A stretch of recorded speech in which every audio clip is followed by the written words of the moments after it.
आज हम control system की कुछ एडवांस चीज़ें लेवल 2 की डिस्कस करेंगे। इसमें time domain analysis, mathematical modelling, state space क्या होती है, नेक्वेस्ट क्राइटेरिया और रूट लोकस को हम चेक करेंगे। क्योंकि पार्ट 1 में हम बेसिक चीज़ें सारी कवर कर चुके हैं, ये वाला definition, log diagram, signal flow diagrams, transmission और पीआईडी कंट्रोल। तो स्टार्ट करते हैं टाइम डोमेन एनालिसिस का। देखिए, डैम्पिंग होती है जो किसी भी सिस्टम के ऑसिलेटरी बिहेवियर को अपोज करती है। डैम्पिंग हम फाइंड करते हैं जीटा से, और जीटा देखिए कोई भी ट्रांसफर फंक्शन है उसको अगर कंपेयर करते हैं omega N square divided by S square plus 2 zeta omega N S plus omega N square, इसके साथ अगर कंपेयर करें तो यहाँ से हम जीटा की वैल्यू फाइंड कर सकते हैं, ओमेगा एन फाइंड कर सकते हैं इसको। देखिए नीचे वाली कैरेक्टरिस्टिक्स इक्वेशन है, इक्वल टू 0 पुट करें, इसको सॉल्व करें तो हमारे पास आ जाएगा minus zeta omega N plus minus omega N इन आगे स्क्वायर रूट के अंदर जीटा स्क्वायर माइनस 1। देखिए इसके रूट्स जो हैं जीटा स्क्वायर के ऊपर डिपेंड करते हैं। अगर जीटा की वैल्यू जीटा ग्रेटर देन 1 है तो ये सारा पॉजिटिव आ जाएगा, तो इसका मतलब रियल और डिस्टिंक्ट रूट हमें मिलेंगे। अगर जीटा इज इक्वल टू 1 है तो ये वाला पार्ट 0 हो जाएगा, बाकी आंसर आ जाएगा, तो हमारे पास रियल एंड रिपीटेड रूट्स मिलेंगे। अगर ये लेस देन 1 है तो ये अंदर वाला पार्ट नेगेटिव हो जाएगा, तो हमें इमेजिनरी रूट्स मिलेंगे। अगर 0 से 1 के बीच में है तो अंडर डैम्प्ड सिस्टम होता है जीटा की वैल्यू। अगर जीटा इज इक्वल टू 1 है तो क्रिटिकली डैम्प्ड है, जीटा ग्रेटर देन 1 है तो ओवर डैम्प्ड होता है। अगर जीटा इज इक्वल टू 0 है तो वो ऑसिलेटिंग है। अगर जीटा 0 से -1 तक है तो उसका रिस्पॉन्स भी उस तरह से होगा। अगर -1 है तो ये रिस्पॉन्स होगा, और -1 से भी कम है तो इसी से और ज़्यादा रिस्पॉन्स होगा। अब rise time delay time, settling time देखते हैं, ये क्या चीज़ है। देखिए डिले टाइम हमारे 50% वैल्यू तक पहुंचने को जो टाइम लगता है उसको कहते हैं, तो उसको इस फार्मूले से फाइंड कर सकते हैं, 1 + 0.7 जीटा डिवाइडेड बाय ओमेगा है। इसी तरह राइज टाइम जो 10% से 90% तक पहुंचने में टाइम लगता है उसको हम यहाँ से फाइंड कर सकते हैं। तो beta is equal to 10 inverse 1 minus zeta square divided by beta, और omega D is equal to omega into 1 minus zeta square सारे का स्क्वायर। इससे राइज टाइम फाइंड कर सकते हैं। मैक्सिमम पीक ओवरशूट होता है जो हाईएस्ट वैल्यू तक चला जाता है। देखिए इस केस में ये वाला इसका ओवरशूट पीक है ना, और ये 10% से लेकर 90% तक जो है ये इसका राइज टाइम है, 50% तक इसका डिले टाइम है। बाकी ये देखिए अपनी रेंज के अंदर जब सेट हो गया अपनी बैंड के अंदर, तो ये इसका सारा क्या है, सेटलिंग टाइम। सेटलिंग टाइम को 4t से फाइंड कर सकते हैं, या 4 divided by zeta into maximum से फाइंड कर सकते हैं। ये तो हमारे पास मुख्तलिफ सिस्टम के टाइप्स होती हैं। स्टैटिक टाइप होती है जो टाइम के लिहाज से ना चेंज हो रहा, डायनामिक में टाइम के लिहाज से चेंज हो रहा होता है। अगर हम किसी भी सिस्टम की मॉडल बनाए तो फिजिकल मॉडल होता है, मैथमेटिकल मॉडल या सिमुलेशन होती है उसकी। मैथमेटिकल मॉडलिंग में लीनियर होता है, इसी तरह प्रोबेबिलिस्टिक या रैंडम स्टोकेस्टिक होता है, डिस्क्रीट और कंटिन्यूस होता है। व्हाइट बॉक्स, ब्लैक बॉक्स और ग्रे बॉक्स क्या होता है ये देखते हैं। देखिए ब्लैक बॉक्स वो होता है जिसके कैरेक्टरिस्टिक्स का आप किसी तरह अंदाजा ना लगा सकें या बहुत ज़्यादा कम्प्लेक्स है। ग्रे बॉक्स में वो किसी हद तक इंफॉर्मेशन पता होती है, और व्हाइट बॉक्स में आपको कंप्लीट कैरेक्टरिस्टिक्स, इंटरनल कैरेक्टरिस्टिक्स पता होती है। मैथमेटिकल मॉडलिंग हम क्या करते हैं, पहले सिस्टम के कंपोनेंट लेते हैं, फिर उसका मॉडल अजम्पशन बनाते हैं, डिफरेंशियल इक्वेशन लिखते हैं, उनको सॉल्व करते हैं, क्रॉस चेक करते हैं, वेरीफाई करके फीडबैक लेते हैं। अगर इलेक्ट्रिकल सिस्टम की मॉडलिंग करनी है तो इलेक्ट्रिकल सिस्टम में कैपेसिटर, इंडक्टर, रेजिस्टर आते हैं। कैपेसिटर में कैपेसिटर का फार्मूला क्या होता है, V is equal to 1/c integral of I dt, तो ये 1/cs हो जाएगा। V is equal to IR होता है, तो सिंपल R आ जाएगा, V is equal to L di/dt, यहाँ पे L इंटू S आ जाएगा ट्रांसफर फंक्शन के बीच में, I उधर जाके डिवाइड हो जाएगी।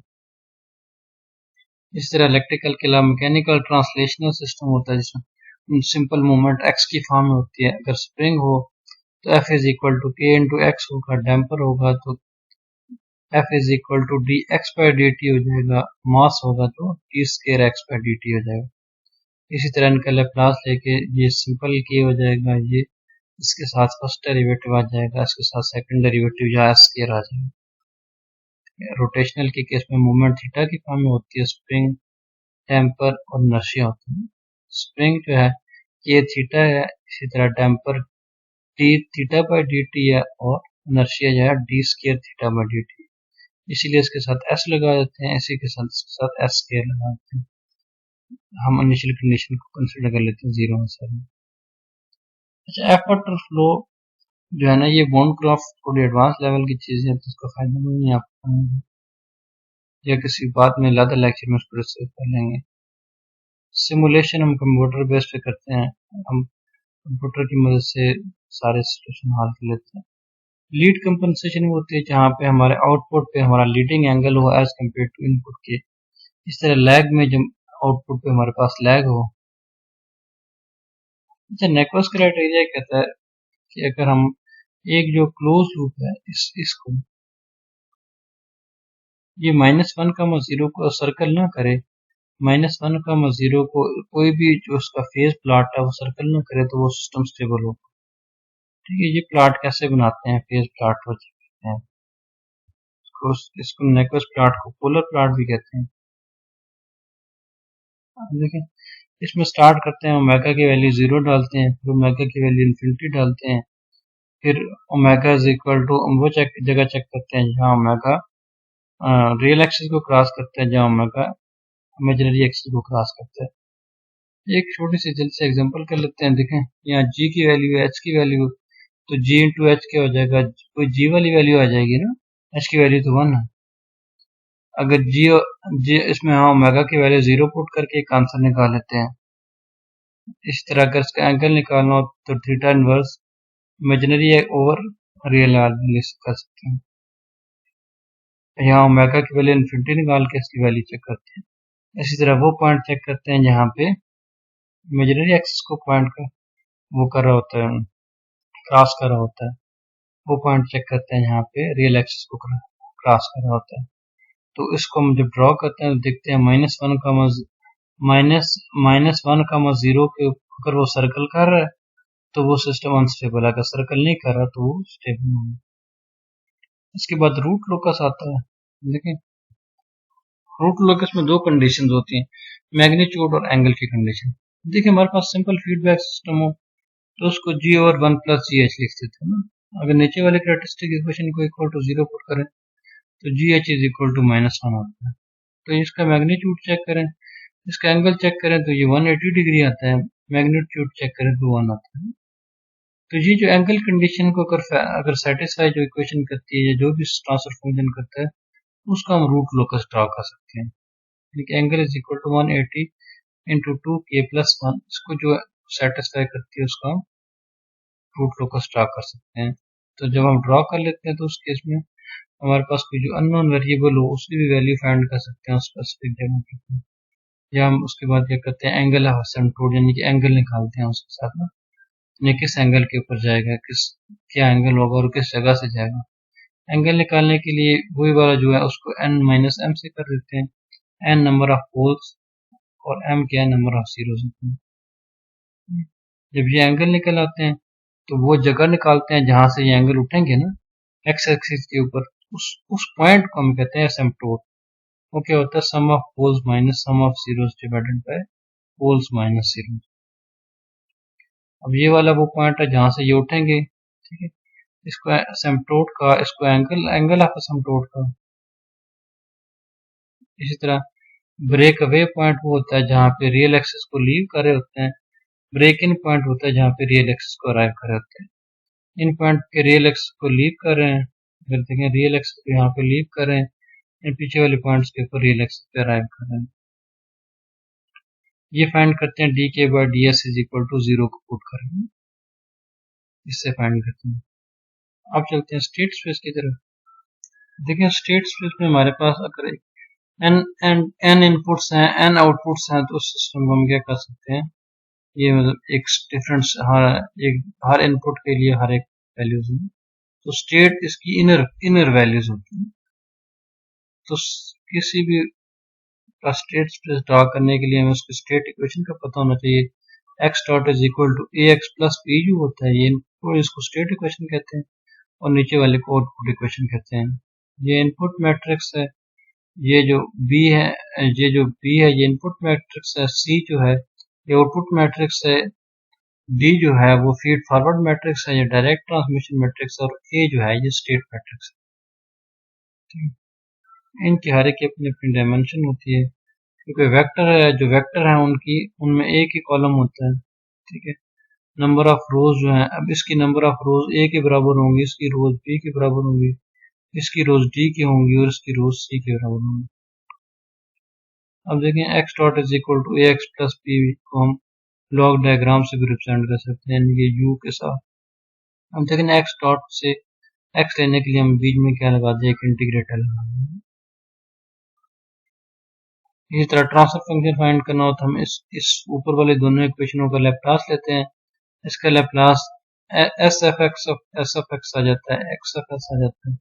तो यहाँ से एक्स की वैल्यू फाइंड कर लेते हैं, और वो वाली एक्स की वैल्यू यहाँ पे पुट कर देते हैं ना, वो वाली एक्स की वैल्यू यहाँ पे जब पुट कर देते हैं तो हमारे पास y आ जाता है u की फॉर्म में। तो u तो जाके डिवाइड हो जाएगा, तो ये सारा आ जाता है c into S I minus A का इनवर्स b प्लस टी। ठीक है, ये वाली इक्वेशन आपको जमाने याद होनी चाहिए ट्रांसफर फंक्शन के लिए। इस तरह कंट्रोलेबिलिटी होती है, कंट्रोल के एक सिस्टम को एक स्टेट से दूसरी स्टेट तक कंट्रोल किया जा सके, कंट्रोलेबिलिटी मैट्रिक्स होता है, इसमें ए स्केयर बी चलते ए रेज पावर n माइनस 1 तक चेक करते हैं कि ये यहाँ मैट्रिक्स बना के इसका रैंक चेक करते हैं। अगर वो फुल रैंक हो तो सिस्टम कंट्रोलेबल होता है। और ऑब्जर्वेबल के लिए ये सी इंटू सी ए स्केयर सी एज पर n माइनस 1 तक जाते हैं, और वो चेक करते हैं ऑब्जर्वेबिलिटी उसकी। इसी तरह अगर ए जो है वो कंट्रोलेबल फॉर्म में हो, यानी कि नीचे वैल्यूज हो जहाँ डायगोनल हो, तो सिस्टम कंट्रोलेबल होता है। अगर ये ऑब्जर्वेबल फॉर्म में हो, यानी कि इधर वैल्यूज हो और जहाँ पर डायगोनल पे वैल्यूज हो, तो सिस्टम ऑब्जर्वेबल होता है। इसके अलावा डायगोनल फॉर्म भी होती है इसमें। स्टेट ट्रांजिशन मैट्रिक्स देखें, इस केस में इनपुट जीरो हो जाती है तो सिर्फ स्टेट ही रह जाती है। अच्छा, एक जो है हमारा ए मैट्रिक्स होती है, उसके आइगन वैल्यूज पे हमें सिस्टम की स्टेबिलिटी बता देती है। अगर वो सारी की सारी आइगन वैल्यूज उसके एज इट इज पोल्स की तरह होती है, अगर सारी लेफ्ट हाफ प्लेन में तो सिस्टम स्टेबल होगा, एक भी राइट में चली जाए तो सिस्टम अनस्टेबल होगा। जैसे इस केस में स्टेबल है। अच्छा, मैंने कहा कि nth ऑर्डर इक्वेशन से n सिंगल ऑर्डर इक्वेशन बना लेते हैं, तो बनाते कैसे हैं?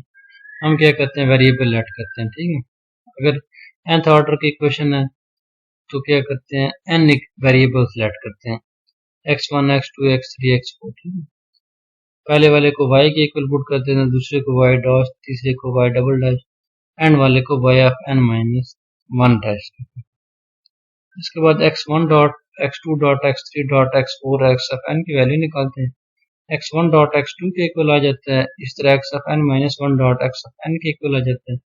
x ऑफ n डॉट जो है वो हमारे पास जो गिवन इक्वेशन होती है उससे निकालते हैं हम, जैसे ये वाली जो इक्वेशन होती है, बाकी सारे हम ऐसे ही फाइंड कर लेते हैं।